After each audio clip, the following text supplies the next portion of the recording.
1 या 2 महीने ऐसे बीत गए जब इन प्रेतात्माओं से कोई और मुलाकात नहीं हुई। फिर भी मैं थोड़ा डरा हुआ और हमेशा सतर्क रहता था। मॉरिटानिया के लोग मुझे जिन की विभिन्न कहानियों से डराते रहे। उन्होंने कहा, उदाहरण के लिए, एक अकेली रात में एक छात्र गांव से लगभग 1 मील दूर सेल फोन की जगह पर बैठा हुआ लापरवाही से अपना फोन ब्राउज कर रहा था। तभी उसे लगा कि उस पर एक कंकड़ फेंका गया है। उन्होंने इसे नजरअंदाज कर दिया। उसने सोचा, शायद कोई दूसरा ग्रामीण शरारत कर रहा है। फिर जैसे ही उसने ब्राउज करना जारी रखा, उसे महसूस हुआ कि कोई उसके पास बैठा है। उसने अपने फोन से नजर ऊपर उठाई।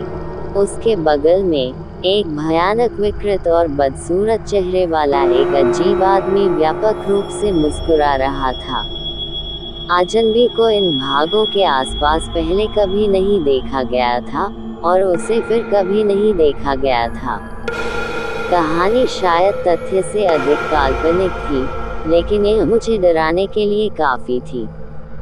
हर बार जब मैं सुबह 3 बजे के आसपास अकेले सेल फोन स्पॉट पर जाता था और एक भेड़िए को चिल्लाते हुए हवा की तेज आवाज या पहाड़ से एक पत्थर गिरते हुए सुनता था, तो मेरा दिल लगभग मेरी छाती से बाहर निकल जाता था। एक दोपहर में हृदय की शुद्धि नामक पुस्तक पढ़ रहा था, जहां मुझे डर के बारे में एक अध्याय मिला जिसने मेरे दृष्टिकोण को हमेशा के लिए बदल दिया।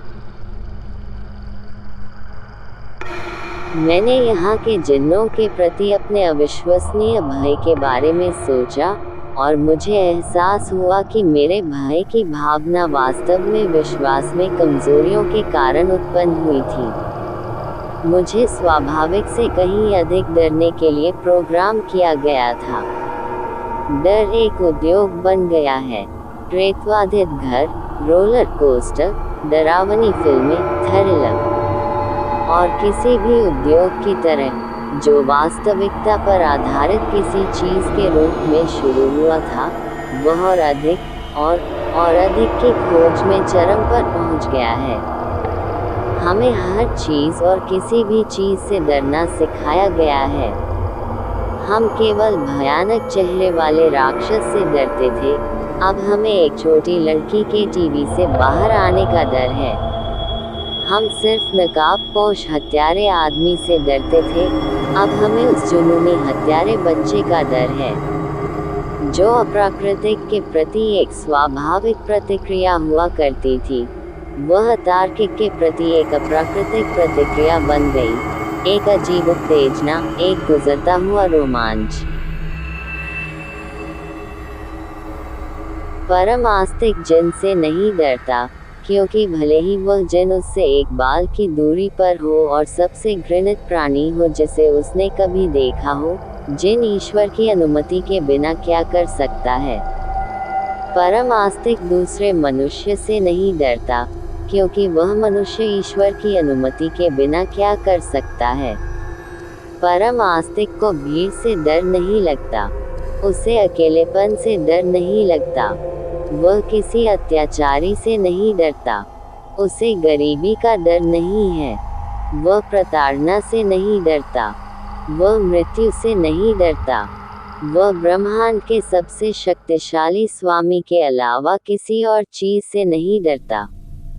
ये कितना अद्भुत, अविश्वसनीय रूप से सशक्त करने वाला डर है। मेरे अमेरिका लौटने में अब केवल 2 सप्ताह शेष रह गए थे। मेरी पीठ कंक्रीट के फर्श की आदी हो गई थी और मेरी आंखें उस अंधेरे की जो हर चीज पर छाया हुआ था। अब कई महीनों से मैंने कभी भी कुछ भी असाधारण नहीं देखा या सुना है। आधी रात होने तक मैं धीरे धीरे जाग गया। मेरे पीछे से मुझे पानी डालने की आवाज आ रही थी।